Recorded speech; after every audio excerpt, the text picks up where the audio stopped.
নমস্কাৰ বন্ধু বান্ধৱীসকল, আজি ক'বলৈ ওলাইছোঁ এটা মৰমীয়াল সিংহৰ কাহিনী।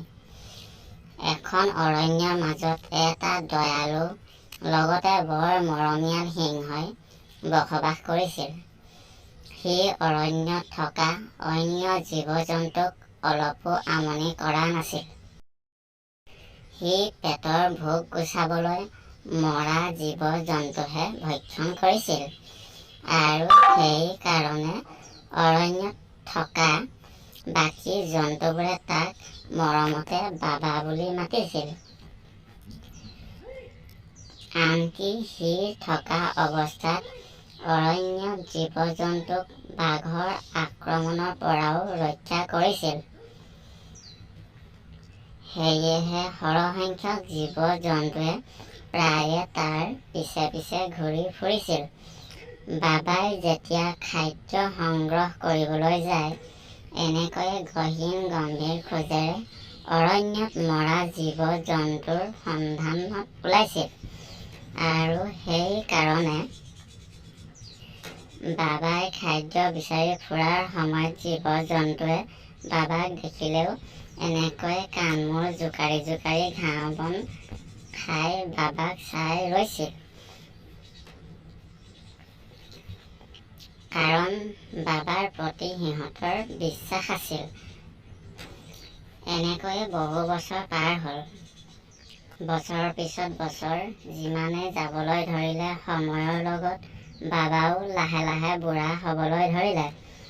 বুঢ়া হোৱাৰ কাৰণে সি তাৰ খাদ্য বিচাৰিবলৈ কিছু অসুবিধাত পৰিলে। সি সেইকাৰণে দৈনিক খাদ্য খাবলৈ নোপোৱা হৈ পৰিল।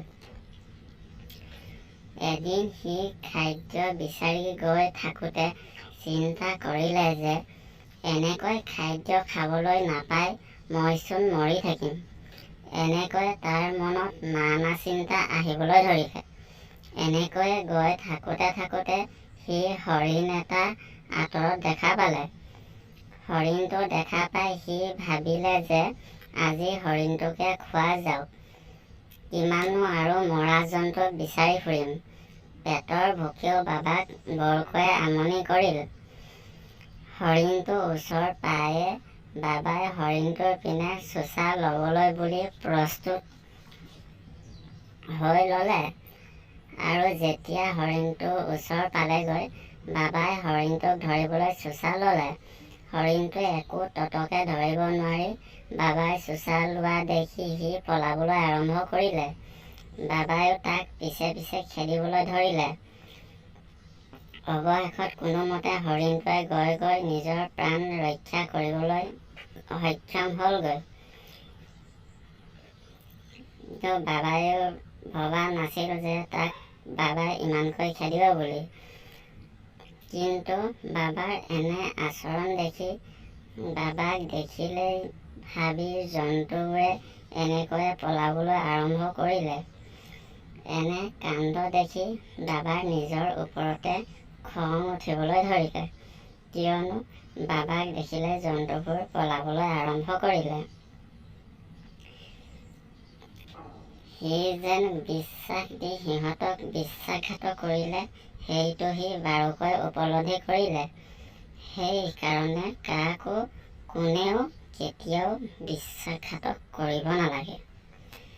বিশ্বাস ভাঙিবলৈ 1 ছেকেণ্ড লাগে, কিন্তু ইয়াক আকৌ পুনৰ জীয়াই তুলিবলৈ বহু সময়ৰ প্ৰয়োজন হয়। ঠিক বাবা নামৰ সিংহটোৰো একে দশা হ'ল।